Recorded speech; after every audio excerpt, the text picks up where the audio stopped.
Olá, eu sou Giovanni Venturini, eu tenho 29 anos, sou ator, poeta, dramaturgo e roteirista. Eu costumo dizer que eu tô no meio artístico desde pequeno, porque eu tenho nanismo, tenho 1,10 m, mas brincadeiras à parte, eu realmente comecei muito cedo, comecei com 15, 16 anos mais ou menos, assim, no primeiro trabalho mesmo, artístico. Eu fazia visitas em orfanatos infantis, em hospitais, com a linguagem do palhaço. E aí fui convidado para integrar um elenco de uma companhia que era sobre circo, mas era no palco, era no teatro, que é a companhia Circo Dança, fazendo um espetáculo que na época chamava-se A Roda. Hoje em dia ele chama Vida de Circo, ele mudou bastante ao longo desses anos. E foi minha primeira experiência assim, profissional em cima do palco. Mas eu já sabia que eu queria isso desde a infância, assim, no colégio, quando eu realizava aquelas peças de teatro em feira cultural ou alguma aula mais didática de literatura em relação aos livros que líamos, aos textos que discutíamos. Eu tive uma professora que sempre fazia umas aulas dinâmicas, encenadas, e ali eu descobri que eu amava atuar, que eu amava representar um personagem. Mas ao longo da vida e aquelas decisões de colégio, de colegial, você tem que decidir seu futuro, né, a faculdade que você vai fazer. Todo mundo dizia que era muito difícil viver de arte, e ainda mais tendo a minha condição física. Então eu acabei optando por fazer outra faculdade, me formei em turismo, mas nunca deixei o teatro de lado. Eu levava a carreira em paralelo, assim, eu trabalhava durante a semana em um escritório de uma operadora de turismo, e aos finais de semana realizava as peças, às vezes até viajava, então viajava no final de semana, fazia a peça, voltava na segunda para trabalhar no escritório. Mas eu sabia que o que eu queria mesmo era viver de arte. Porém, os convites que eu recebia, os personagens que sempre eram me enviados assim, para participar, era sempre uma forma muito cômica, muito estereotipada de enxergar a pessoa com nanismo, né? E não era isso que eu queria ser reconhecido pela minha qualidade artística antes da minha condição física. E eu percebi que para isso eu teria que começar a escrever as histórias que eu queria encenar também. Porque para mudar esse conceito, para mudar essa visão dos roteiristas, dos dramaturgos, né, de como enxergam a pessoa com deficiência nas artes, sempre num lugar ou de vitimismo ou de exemplo de superação, e na verdade não, nós somos pessoas como outras qualquer que estão ali, e eu quero ser reconhecido pela minha qualidade artística antes da minha condição, né? E como eu sempre gostei muito de escrever, desde a escola, assim, eu escrevia bastante, eu fui fazer curso de roteiro. Eu falei, preciso aprender como escrever histórias que eu quero encenar também, para não ficar dependendo sempre de convites ou de testes ou de personagens que chegam até mim. E aí me formei no Instituto de Cinema em roteiro avançado, e comecei a escrever mais nesse formato, né, de dramaturgia, roteiro. Mas antes disso eu já escrevia muita poesia, muito poema, muito. Desde a adolescência, assim, sempre gostei muito de versos e tudo mais. Comecei a me envolver muito com sarau, com slam, são batalhas de poesia, né? Comecei a frequentar bastante no estado de São Paulo esses lugares de poesia, de declamar. E decidi fazer um livro com alguns escritos que eu já tinha guardado, outros novos.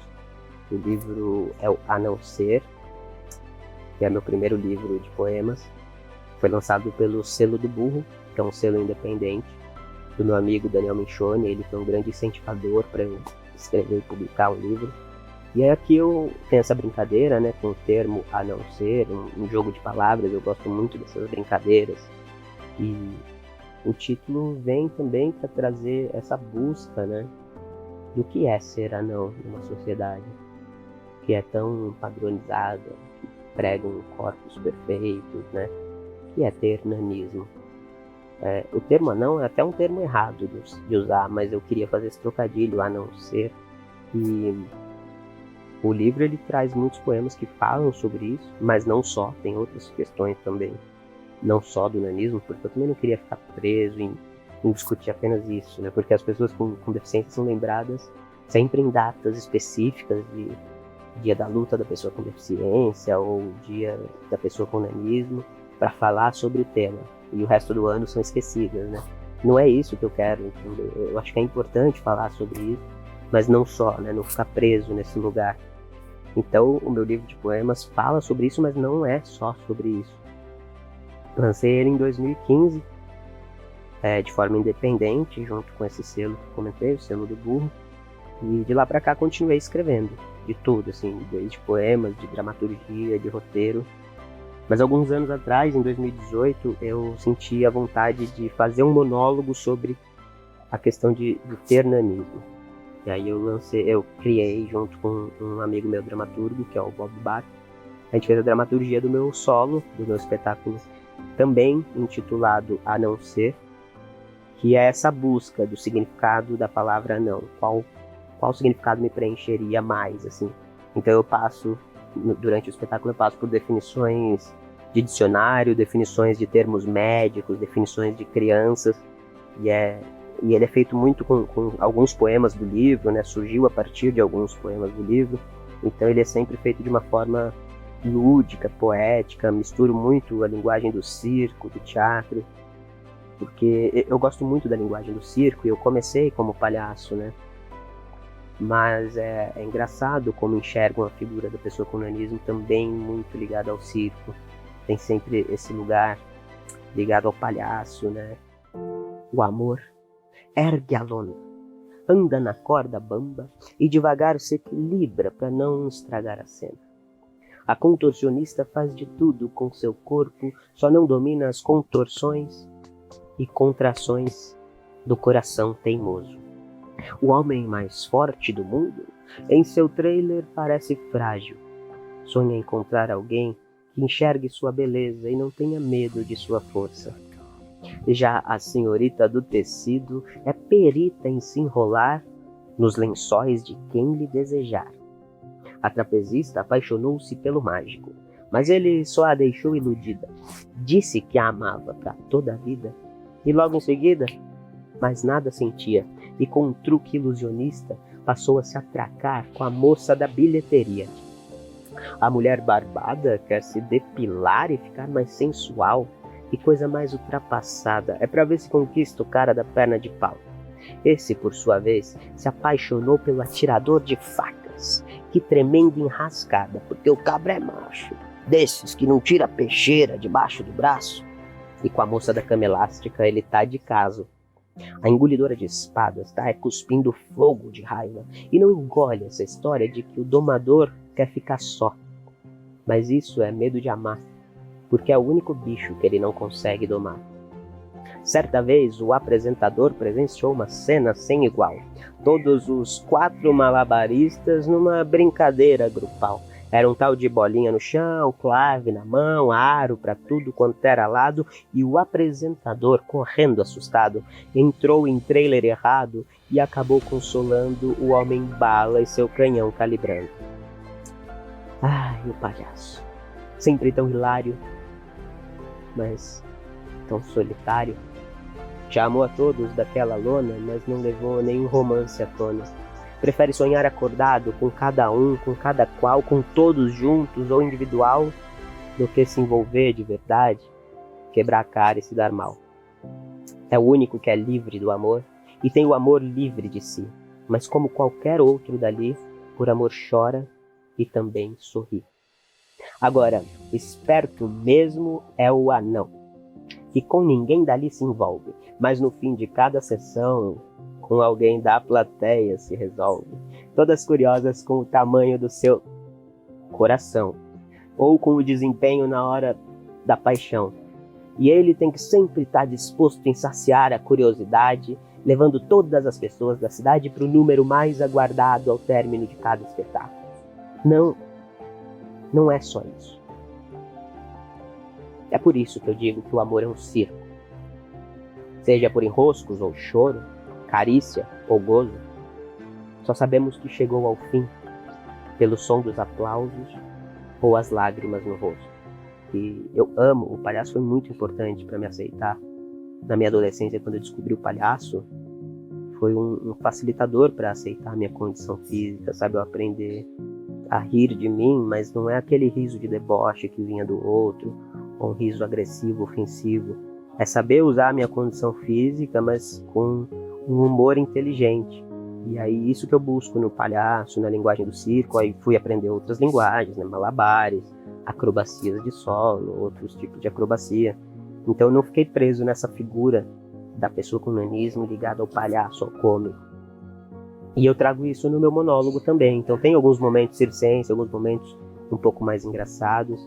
A gente costuma dizer que é um morde-a-sopra, né? A gente dá uma pancada e aí daqui a pouco faz um carinho. Então o monólogo ele tem essa brincadeira e esse jogo de ensinar de forma sutil, assim, sem ser agressivo, sem ser dedo na cara, né? Sem levantar uma bandeira, mas não é levantar uma bandeira de forma agressiva ou dizendo, olha, vocês estão errados. Não, é trazer junto para refletir sobre o todo, para poder entender esse capacitismo que está tão incutido na sociedade, o modo como as pessoas com deficiência são tratadas, né? Seja nas artes ou no dia a dia mesmo. Então o espetáculo ele tenta trazer essa reflexão de uma forma ali encenada, lúdica, em alguns momentos cômicas, muito poética. Até mesmo acima do meu banco, ou quieto no meu canto, continuo um pequeno cidadão. E Anão nada mais é que um ser gigante por dentro, alguém que esqueceu de crescer por fora, que inverteu o sentido e o significado de vir, de ir embora, de crer, de ser, de crescer. Todos crescem, menos nós. Cordas infindas em nós. Somos eternamente imensos, em prosas, em versos. Eu não vejo diferença entre os anões e os demais, a não ser os banais, a não ser a indiferença de ser grande, a não ser gigante. Eu não sei viver sem a arte, seja escrevendo, atuando. E hoje os espaços que eu tenho conquistado e poder servir de referência para outras pessoas com nanismo é um prazer imenso. Assim, eu fico muito feliz e encontrar com uma criança hoje em dia que tem nanismo e ver como ela me admira, como eu sirvo de algum modo de inspiração para mostrar que elas são capazes de fazer tudo, de fazer o que quiserem, de serem quem elas quiserem ser. Cara, é o melhor pagamento, assim, a melhor recompensa, poder ocupar esse lugar. E não é por ego, não é por mim, saber que eu sou uma pessoa com nanismo famosa ou que está na TV, não é isso, não. Muito pelo contrário, eu quero continuar fazendo minha arte nos palcos, na rua. Eu quero continuar fazendo o que eu amo, independente de público, independente de TV, de cinema. E claro, sempre lutando para ser visto como um artista de verdade. Antes da minha condição física, eu não quero ocupar esses lugares comuns que são oferecidos pra gente. Então eu fico muito feliz que a cada ano eu tenho conseguido, com essa postura minha de me impor ao mercado artístico, conseguindo cada vez mais espaços e mais abertura e mais personagens, não só para mim, mas para outros artistas com deficiência também. Poder causar essa reflexão, para mim, é muito bom. Eu estou falando do nanismo, mas não é só o nanismo, são muitas deficiências, são muitas diferenças, muitos corpos que são fora do padrão e que durante muito tempo foram renegados em todas as áreas e também na área artística. Era muito difícil ver um corpo diferente, fora do padrão, em uma publicidade ou em uma novela. E hoje está cada vez mais comum e a gente tem conquistado um espaço muito importante para esse debate. Como ver uma mosca voando ao seu redor e não ter a compulsão de matá-la. Como um grão de pó que gruda na lente do seu óculos e não querer limpá-la. Como uma gota que invade o seu relógio que não é a prova d'água. Como perder a tarraxa do brinco que mais gostava, como estourar a correia do seu chinelo e ter que andar descalça. Eu sou essa coisa pequena que te deixa incomodada. Essa inconveniência que não sai da cabeça, essa miudeza que finge que não liga, essa impertinência que te preenche inteira. Eu sou aquilo que te irrita e não te sossega. Eu sou o pouco que te faz muito, um pequeno nada, do seu tudo.